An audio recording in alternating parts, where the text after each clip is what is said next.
ಸಜ್ಜನ ಬಂಧುಗಳೇ, ನೊಂದ ಮನಸ್ಸಿಗೆ ಸಂಜೀವಿನಿಯಾಗಿರುವ ಈ ಧ್ವನಿಗೆ ನಿಮ್ಮದೊಂದು ಲೈಕ್ ಇರಲಿ. ಎಷ್ಟೋ ಸಲ ನಾಳೆ ಎಲ್ಲ ಸರಿ ಹೋಗ್ತದೆ ಎಂಬ ಗೊಡ್ಡು ಭರವಸೆ ನಮ್ಮ ಪ್ರತಿನಿತ್ಯದ ಇವತ್ತುಗಳನ್ನು ಹಾಳುಗೆಡುತ್ತಾ ಹೋಗಿರುತ್ತದೆ.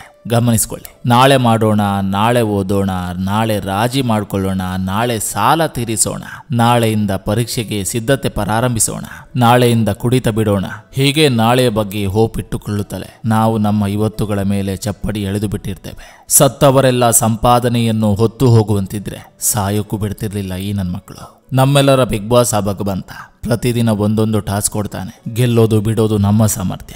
ಆಗಾಗ ಟ್ವಿಸ್ಟ್ ಅಂತೂ ಕೊಡ್ತಾನೆ ಇರ್ತಾನೆ. ಉಪದೇಶ ಮಾಡುವ 100 ಬಾಯಿಗಳಿಗಿಂತ ಸಹಾಯ ಮಾಡುವ ಒಂದು ಕೈ ಅಮೂಲ್ಯವಾದದು.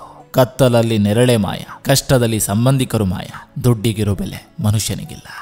ಎಂಥ ದೊಡ್ಡ ಮನುಷ್ಯ ಆದ್ರೆ ನಮ್ಗೇನ್ ಗುರು, ಅವರು ಮರ್ಯಾದೆ ಕೊಟ್ರೆ ನಾವು ಮರ್ಯಾದೆ ಕೊಡ್ತೀವಿ. ಆತ್ಮವಿಶ್ವಾಸ ಇರಲಿ, ಅಹಂಕಾರ ಬೇಡ. ನಾನು ಅನ್ನೋ ಧೈರ್ಯ ಇರಲಿ, ನಾನು ಮಾತ್ರನೇ ಎಂಬ ಭ್ರಮೆ ಬೇಡ.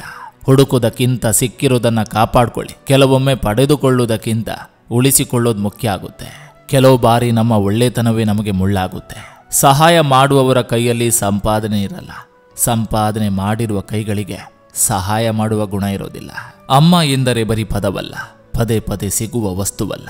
ಅವಳಿಗೆ ಬೆಲೆ ಕಟ್ಟಲು ಸಾಧ್ಯವಿಲ್ಲ. ದೇವರಿಗಿಂತ ಕಡಿಮೆ ಇಲ್ಲ, ಹುಡುಕಿದ್ರೆ ಸಿಗೋದಿಲ್ಲ.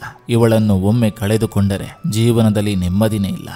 ಸಜ್ಜನ ಬಂಧುಗಳೇ, ಇದು ಇಂದಿನ ಸಂಚಿಕೆ ಅಂತ ಹೇಳ್ತಾ, ಈ ಸಂಚಿಕೆ ನಿಮ್ಗೆ ಇಷ್ಟವಾಗಿದ್ರೆ ದಯವಿಟ್ಟು ಒಂದು ಲೈಕ್ ಮಾಡಿ, ಜೊತೆಗೊಂದು ಕಮೆಂಟ್ ಮಾಡಿ. ಮತ್ತೆ ಮುಂದಿನ ಸಂಚಿಕೆಯೊಂದಿಗೆ ಅತಿ ಶೀಘ್ರದಲ್ಲಿ ನಿಮ್ಮನ್ನ ಭೇಟಿ ಆಗ್ತೇನೆ.